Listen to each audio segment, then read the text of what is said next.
The 23rd of May, 1944, dawned gray and cold over the Atlantic Ocean as the transport ship carrying Oberleutnant Friedrich Weber and 317 other German prisoners of war pitched through the waves toward an unknown American shore. Friedrich pressed his face against the salt-crusted porthole, watching the Statue of Liberty emerge from the morning mist like a copper ghost. His stomach churned, though not from seasickness.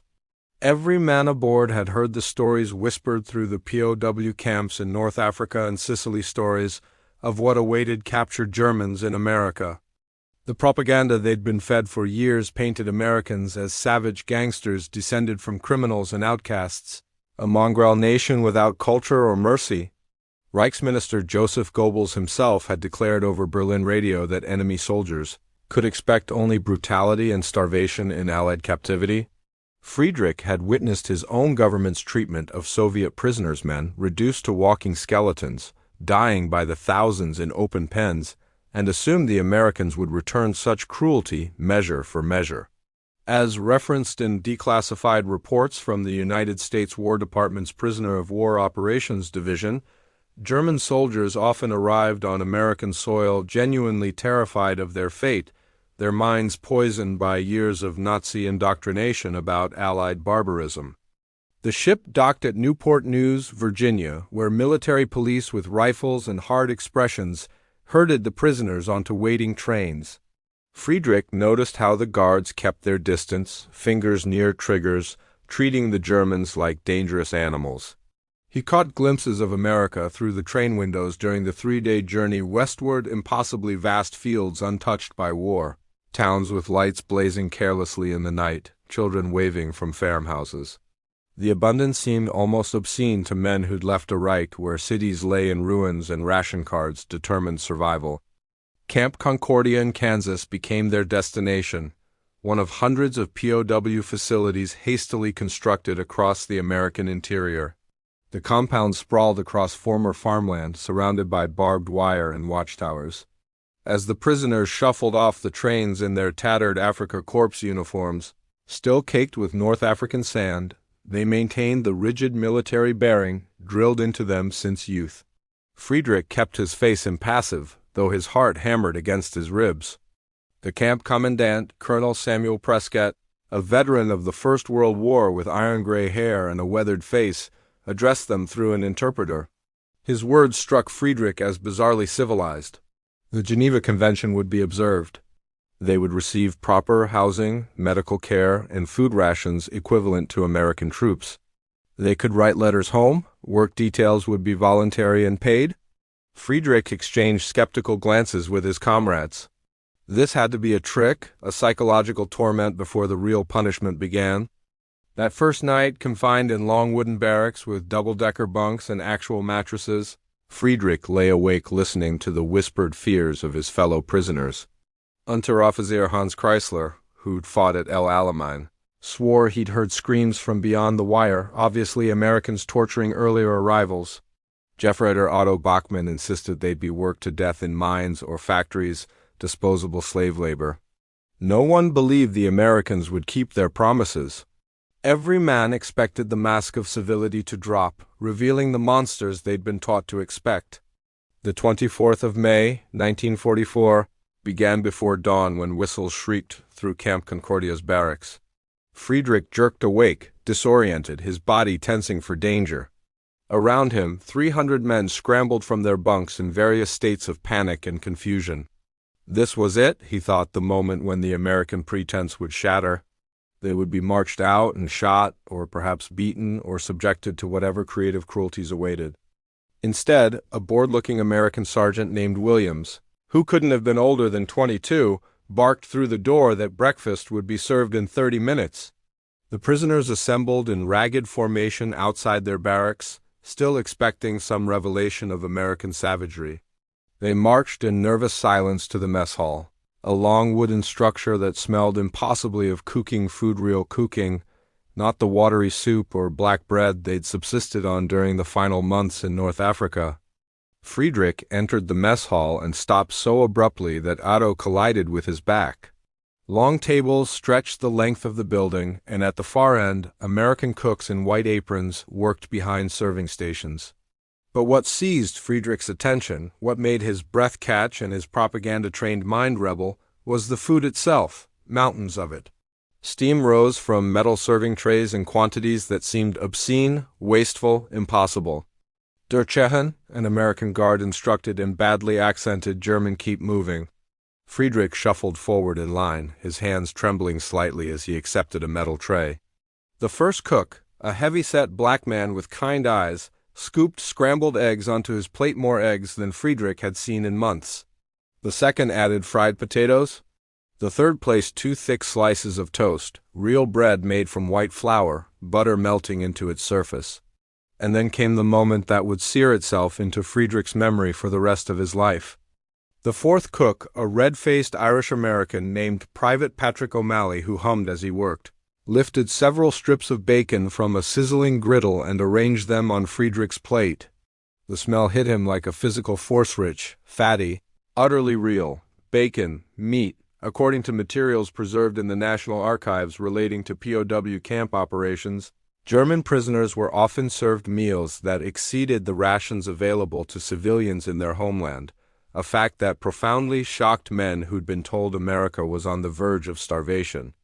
Friedrich stood frozen, staring at his tray as the line pressed forward behind him. His mind couldn't process what he was seeing. This violated every assumption, every certainty he'd carried across the ocean. The Nazi propaganda machine had promised that Americans lived in poverty, that their economy had collapsed, that they could barely feed their own soldiers, let alone prisoners. Yet here was abundance that mocked those lies, and this was supposedly what they gave to captured enemies. "Problem, Fritz?" Private O'Malley asked, not unkindly. Friedrich shook his head and moved numbly toward the tables where his fellow prisoners sat in similar states of shock. No one spoke. The only sounds were the clink of forks against metal trays and the occasional whispered, "Mein Gott," as men confronted their breakfast. Hans Kreisler sat across from Friedrich, tears streaming down his weathered face as he chewed bacon with the reverence of a man receiving communion. Otto Bachmann stared at his eggs as though they might vanish. All around the mess hall, hardened soldiers, men who'd survived artillery barrages and tank battles, who'd marched across deserts and endured the collapse of the Africa Corps, wept or sat in stunned silence before plates of American breakfast. Friedrich lifted a strip of bacon to his mouth with shaking hands. The taste exploded across his tongue, salt and fat and smoke, undeniable reality. He thought of his mother in Dresden, his sister in Hamburg, wondering when their next meal would come from ration cards that provided less each month. He thought of the potato soup that had been his standard fare for the past year. He thought of every broadcast he'd heard about American weakness, American poverty, American collapse. And in that moment, sitting in a prison camp in Kansas eating bacon for breakfast, Oberleutnant Friedrich Weber understood with perfect, terrible clarity that Germany had lost the war. The days following that first breakfast unfolded like a surreal dream for Friedrich and his fellow prisoners at Camp Concordia. The 25th of May, 1944, brought more impossible revelations. After morning roll call, the prisoners were issued work clothes, clean denim trousers and shirts, sturdy boots, all in reasonable repair. Friedrich ran his fingers over the fabric, comparing it mentally to the threadbare uniform he'd worn for the past 18 months. Even the work clothes provided to enemy prisoners exceeded what ordinary German civilians could obtain. Colonel Prescott addressed them again that afternoon, explaining the camp's structure and regulations. Prisoners who volunteered for work details on nearby farms would receive 80 cents per day in scrip, redeemable at the camp canteen for cigarettes, toiletries, and small luxuries. Those who refused to work would still receive full rations and housing, but no pay. The Geneva Convention, Prescott emphasized again, required humane treatment of prisoners of war. Friedrich noticed how the colonel's jaw tightened when he said this, as though defying criticism from superiors who might favor harsher measures. The canteen itself became another crack in the propaganda wall that had shaped Friedrich's worldview. That evening, curious despite themselves, a group of prisoners ventured into the small store at the camp's center. Shelves stocked with American cigarettes, chocolate bars, writing paper, soap, toothpaste, and even magazines presented in abundance that seemed deliberately designed to mock everything. They'd been told about enemy deprivation. According to historical documentation from the International Red Cross inspections conducted throughout 1944 and 1945, American POW camps generally met or exceeded Geneva Convention standards, particularly regarding nutrition and basic supplies. Hans Chrysler purchased a Hershey bar with script borrowed from another prisoner, then stood outside the canteen unwrapping it with trembling fingers. "My children haven't tasted chocolate in 2 years," he whispered. "My wife writes that butter is impossible to find, that they eat turnips and potato peels." He broke the bar in half and handed a piece to Friedrich. "How can they feed us like this? We're the enemy." "We tried to kill them." It was Otto Bachmann who first voiced the thought that haunted all of them. A former schoolteacher from Munich drafted into the Wehrmacht, Otto had always possessed a quiet, analytical mind. On the evening of the 27th of May, as they sat in the barracks after another substantial dinner pork chops, green beans, mashed potatoes, apple pie, he spoke words that felt like treason even in captivity. "Everything they told us was lies," Otto said quietly. The barracks fell silent. 30 men turned to look at him, their faces reflecting fear, anger, and a desperate need to deny what they were experiencing. "Think about it," they said. America was starving, collapsing, a paper tiger that would crumble before German strength. "But look at what they give to prisoners. To us, their enemies. If this is how they treat captured soldiers, what must their own citizens have?" "Propaganda," spat Werner Hoffmann, a committed Nazi who wore his Afrika Korps badges with defiant pride. "They're trying to break our spirits, make us doubt the Führer. This is psychological warfare." But Werner's protest rang hollow even to his own ears, undermined by the bacon grease on his plate and the real coffee, not ersatz, cooling in his cup. Friedrich lay awake that night, struggling with cognitive dissonance that felt like physical pain. For 12 years, since he was 16 years old, the Nazi Party had shaped his understanding of reality. The Führer's infallibility, German racial superiority, the weakness and degeneracy of democracy, the inevitable triumph of the Third Reich. These weren't mere political opinions, but fundamental truths around which his entire identity had been constructed. Now, in a prison camp in Kansas, those truths were dissolving like salt in water. The American guards puzzled him most. They were neither the savage gangsters nor the weak decadents of Nazi propaganda. Private Williams, who supervised their barracks, came from a farm in Iowa and spoke matter-of-factly about returning to plant corn when the war ended. Sergeant Martinez, whose family had emigrated from Mexico, treated the prisoners with professional courtesy tinged with boredom. Even Private O'Malley, who served their breakfast each morning, seemed motivated less by hostility than by simple human decency. He gave extra portions to prisoners who looked particularly thin, regardless of their Wehrmacht rank or attitude. By the end of May 1944, Friedrich had begun keeping a secret journal, scratching observations in tiny handwriting on paper purchased from the canteen. "The Americans fight not from ideology but from duty," he wrote. "They seem to believe their democracy is worth defending, yet they don't force it upon us. They hate the Nazis but don't seem to hate Germans. This confuses everything I thought I knew." The first day of June 1944 brought news that rippled through Camp Concordia like electricity through wire. Rome had fallen to Allied forces. Friedrich heard prisoners debating the information in hushed voices during the morning work detail, where he'd volunteered to help harvest wheat on a farm owned by a man named Henry Müller, whose own grandfather had immigrated from Germany generations earlier. The old farmer treated his German POW workers with a gruff fairness that transcended the war, pointing out which rows to cut and providing cold water in ceramic jugs during breaks. But it was the news from Normandy that truly shattered what remained of Friedrich's faith in German victory. On the 6th of June, 1944, word reached the camp that Allied forces had invaded France. The Americans called it D-Day.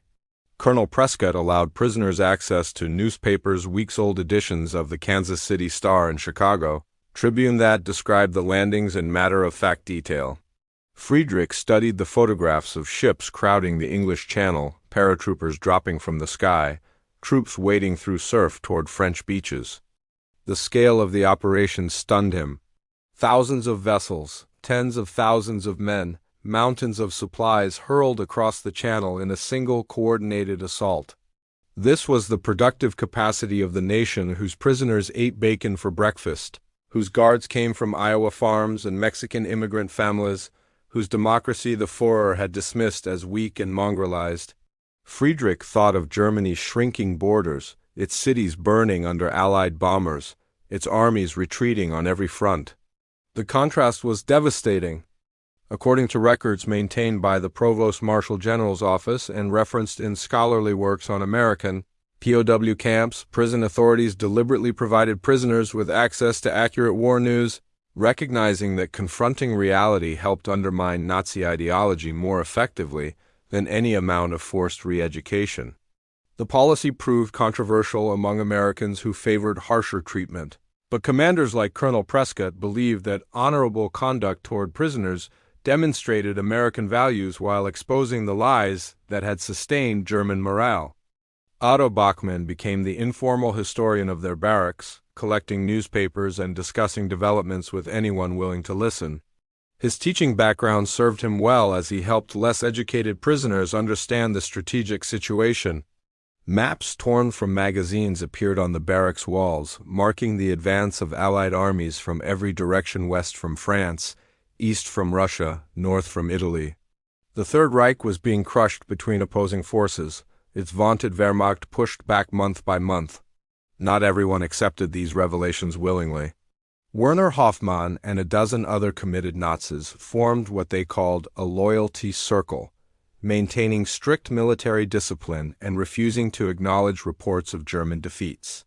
They pressured other prisoners to resist American propaganda, threatened those who spoke defeatist words, and held secret meetings where they presumably fantasized about escaping or sabotaging American facilities. Camp authorities tolerated this behavior within limits, recognizing that some prisoners needed to cling to ideology as their world collapsed. The tension between acceptance and denial came to a head on the 20th of July, 1944, when news reached the camp of an assassination attempt against Adolf Hitler. A bomb had exploded during a military conference at the Wolf's Lair in East Prussia. The Führer survived, but multiple high-ranking officers had been arrested and executed for their role in the plot. Friedrich watched Werner's face as an American guard read the news aloud, translated by the camp interpreter. For a moment, Werner's mask of certainty cracked, revealing the frightened young man beneath. "Even the generals have turned against him," Otto observed quietly that evening. "Even his own officers see that continuing the war means Germany's destruction." He spoke carefully, aware that Werner's group might report such talk to camp authorities or, worse, punish dissenters through violence. POW camps operated with complex internal politics where Nazi true believers often terrorized prisoners who questioned the Reich. Friedrich found himself drawn increasingly to prisoners like Otto, who grappled honestly with their situation rather than retreating into fantasy. A former engineering student named Klaus Steinmann spoke eloquently about the scientific and industrial advantages that America's open society provided. A Catholic priest named Father Dietrich, captured while serving as a Wehrmacht chaplain, discussed the moral bankruptcy of Nazi ideology and the sin of blind obedience to evil authority. These conversations felt dangerous, almost heretical, but they were also liberating in ways Friedrich struggled to articulate. The 15th of August, 1944, arrived with Kansas summer heat that turned the barracks into ovens. Friedrich had been in American captivity for nearly 3 months, long enough for his perspective to shift in ways he was only beginning to recognize. That morning's breakfast, French toast, sausage, fresh fruit from California, no longer shocked him, though the abundance still troubled his conscience when he thought of his family in Germany. The work details provided the most profound education. Friedrich spent his days in wheat fields alongside American farmers who treated him with cautious respect rather than hatred. Henry Mueller, the farm owner, had fought in France during the Great War and harbored no illusions about the glory of combat. During lunch breaks in the shade of his barn, Mueller would share sandwiches and coffee while discussing farming techniques, weather patterns, and occasionally politics. The old man spoke freely, criticizing President Roosevelt's policies one day and praising them the next, demonstrating a casual relationship with authority that seemed almost blasphemous to Friedrich's German sensibilities.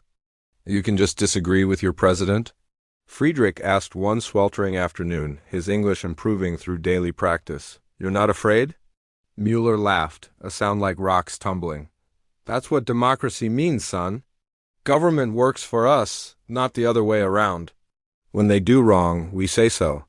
Sometimes they listen, sometimes they don't, but we get to speak our piece without fear." This concept that leaders could be questioned, criticized, even voted out of office without triggering collapse or chaos contradicted everything Friedrich had learned about the necessity of absolute authority and the weakness of democratic governments. The camp library, stocked by the Red Cross and various charitable organizations, became another window into American society. Friedrich discovered books that had been banned in Germany, works by American authors like John Steinbeck and Ernest Hemingway, translations of Russian literature, political philosophy from multiple perspectives. As documented in studies of POW re-education programs, access to diverse ideas and uncensored information proved crucial in helping German prisoners recognize how thoroughly Nazi propaganda had distorted their worldview. Otto Bachmann organized informal study groups in the evenings where prisoners discussed what they were reading and learning. These gatherings attracted men hungry for truth after years of enforced ignorance. They debated American federalism, analyzed the Constitution that guards carried copies of, and struggled to understand how a multi-ethnic democracy could function without the racial hierarchy that Nazi ideology insisted was natural and necessary. The presence of black soldiers and Hispanic guards in positions of authority, while still reflecting America's own racial problems, nevertheless challenged German assumptions about Aryan supremacy. Father Dietrich led discussions of a different sort, helping prisoners confront the moral dimensions of their service. On the evening of the 23rd of August, 1944, he spoke words that cut to Friedrich's core. "We must ask ourselves what we were fighting for," the priest said softly. "Not what we were told we were fighting for, but what our efforts actually served. Can we claim ignorance of the regime's nature? Can we hide behind orders and duty?" These questions haunted Friedrich as news from Germany grew darker. Reports filtered through newspapers and Red Cross communications about the systematic murder of Jews, the death camps, the industrial-scale genocide that the Nazi regime had perpetuated. Werner Hoffmann and his loyalists dismissed such accounts as Allied propaganda designed to justify aggression against Germany. But Friedrich noticed how their denials became more shrill, more desperate as the evidence accumulated. Klaus Steinmann, the engineering student, made a mathematical argument that Friedrich found compelling. "Look at the resources America has committed to treating us humanely," Klaus said, gesturing at the well-maintained camp around them. "The food, the medical care, the adherence to international law, these things require effort and expense. If they simply wanted to kill us or work us to death, as our government does to prisoners, it would be cheaper and easier. The fact that they don't tells us something important about their values versus ours." By early September 1944, as summer heat gave way to cooler autumn air, Friedrich had volunteered to work on a construction crew building new barracks for the steady influx of German prisoners. The American sergeant overseeing the project, a carpenter from Oregon named Jensen, taught him advanced woodworking techniques and paid him the same 80 cents per day as every other worker. Friedrich saved his script carefully, purchasing writing paper to compose long letters to his mother and sister letters that Red Cross inspectors would examine but not censor beyond removing military intelligence. In those letters, Friedrich struggled to describe his transformation without alarming censors or distressing his family. "America is not what we were told," he wrote carefully. "The people here are neither monsters nor weaklings, but human beings with their own ideals and flaws. They believe in their system, not from propaganda but from experience. I am beginning to understand why they fight, and it troubles me more than I can express. The 3rd of November 1944 brought news that Franklin Roosevelt had won an unprecedented fourth term as president. Friedrich watched American guards discuss the election results with a mixture of satisfaction and disappointment, depending on their political leanings, but what struck him most was the absence of fear. Soldiers who'd voted for Roosevelt's opponent showed no concern about reprisals. Democracy, he was learning, meant disagreement without destruction, a concept so foreign to his German experience that he struggled to fully grasp it. Winter arrived early that year in Kansas, bringing snow that reminded Friedrich of Christmases in Bavaria when he'd been a child, before the Nazi Party transformed Germany into something unrecognizable. The camp authorities distributed heavy coats and wool blankets to prisoners, maintaining the standard of care that had initially shocked them. On the 15th of December, 1944, the camp organized a Christmas celebration tentative and subdued, but acknowledged nonetheless. Father Dietrich conducted a service in the mess hall, and the cooks prepared a special meal with roasted chicken and apple strudel. As documented in contemporaneous Red Cross reports, American authorities walked a careful line between humanitarian treatment and security concerns, particularly regarding Nazi true believers who used prisoner organizations to maintain control through intimidation and violence. Camp Concordia experienced this tension firsthand when Werner Hoffmann and his loyalists attacked Otto Balkmann after evening roll call on the 23rd of December. They beat the former teacher unconscious for defeatist talk and distributing anti-Nazi literature that he'd begun writing based on newspaper accounts of German atrocities. Colonel Prescott's response revealed the iron beneath his civilized surface. He placed Werner and 6 others in solitary confinement, then addressed the entire camp in an assembly that Friedrich would never forget. "You will be treated according to the Geneva Convention," Prescott said, his translator rendering the words into German. "But that protection extends to every prisoner equally. Those who use violence to enforce ideology will face consequences. You may believe what you wish, but you will not terrorize your fellow prisoners into submission." The incident forced Friedrich and others to choose sides more explicitly than before. The camp divided roughly into 3 groups: hardline Nazis like Werner who maintained absolute faith in the Führer despite all evidence; pragmatic men who simply wanted to survive the war and return home, keeping their heads down and opinions private; and those like Friedrich and Otto who'd begun actively questioning and rejecting the ideology that had brought Germany to ruin. This last group grew slowly but steadily as winter progressed and news from Europe worsened. The 16th of January, 1945, brought reports that Soviet forces had launched a massive offensive in Poland, driving toward Germany itself. Friedrich studied the newspaper maps showing the Red Army's advance, understanding what this meant for his family in Dresden. The Eastern Front was collapsing.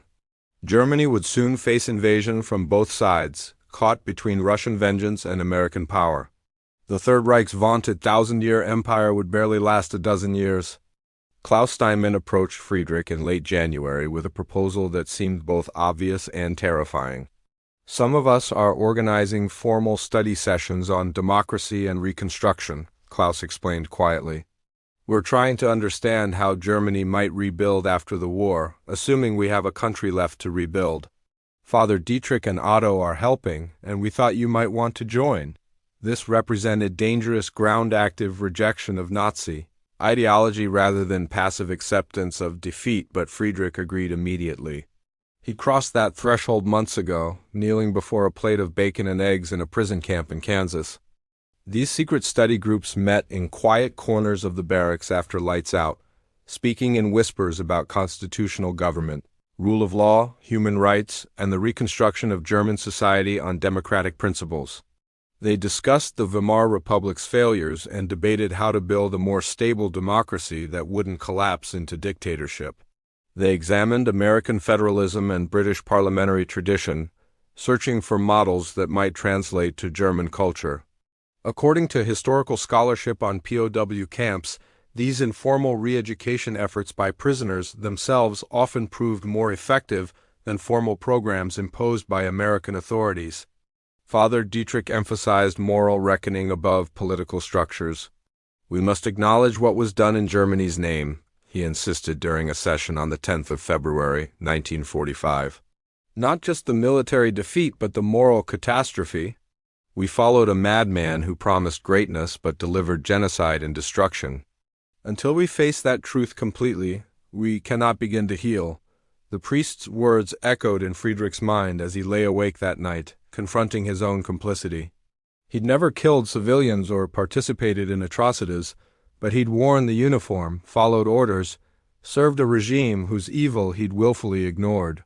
The 20th of March, 1945, arrived with early spring warmth and news that American forces had crossed the Rhine River into the heart of Germany. Friedrich received a letter from his mother, written weeks earlier and routed through Switzerland and the Red Cross. The paper trembled in his hands as he read her careful, censored words describing shortages, bombing raids, and fear. Between the lines, he sensed her growing desperation and her recognition that the Reich was dying. "We pray for your safety and hope this madness ends soon," she wrote, the word madness as close as she dared come to criticizing the government while still in Germany. The camp population swelled that spring as thousands of new prisoners arrived from Europe.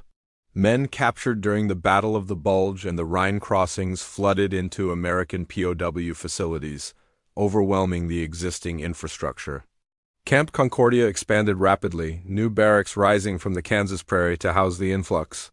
Friedrich noticed how these fresh prisoners arrived even more traumatized and fearful than his group had been. They'd seen Germany's cities reduced to rubble, witnessed the regime's collapse firsthand, and understood that the war was lost beyond any possibility of reversal. On the 12th of April, 1945, President Roosevelt died suddenly of a cerebral hemorrhage. American guards openly mourned their commander-in-chief, and Friedrich watched in fascination as Vice President Harry Truman assumed the presidency without crisis or chaos. The constitutional succession functioned smoothly, demonstrating governmental stability that Nazi propaganda had insisted was impossible in democracy. Colonel Prescott addressed the camp that evening, his voice heavy with grief but steady. "The Republic endures," he said simply. "Our institutions are stronger than any individual, even presidents." The war continues.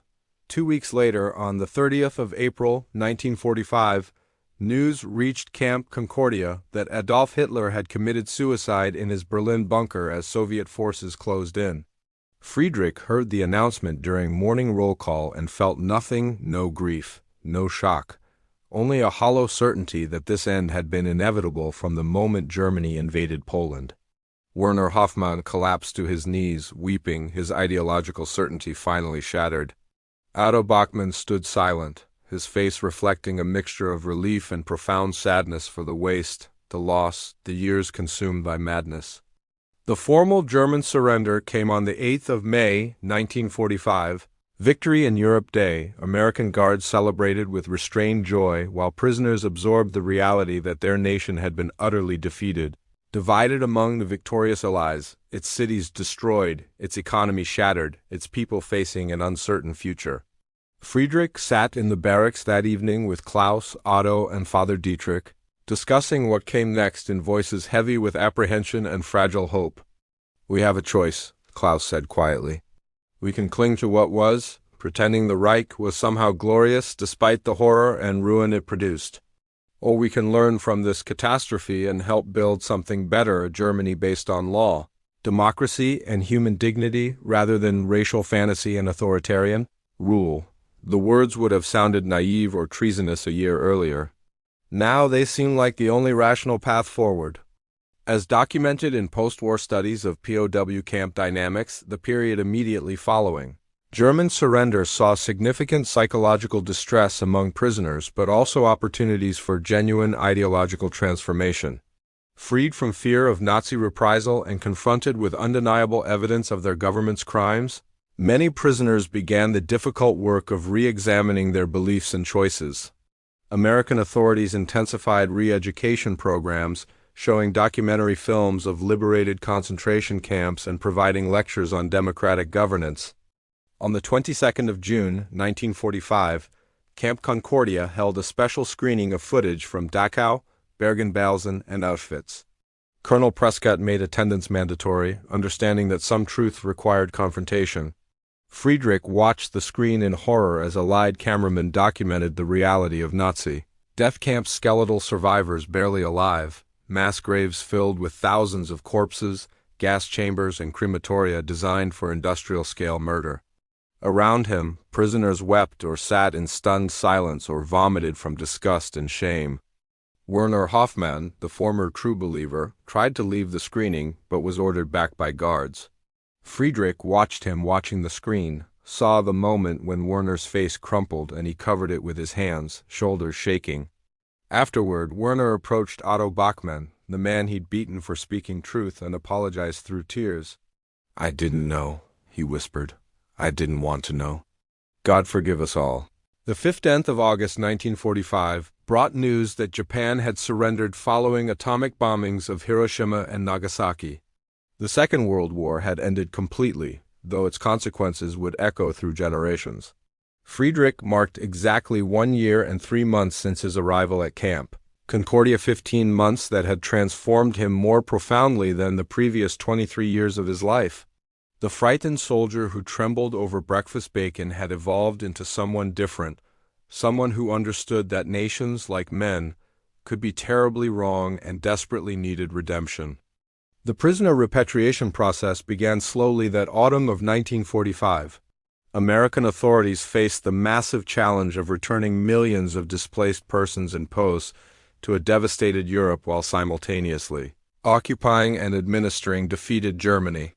Prisoners at Camp Concordia learned they might remain in America for months or even years before transportation became available.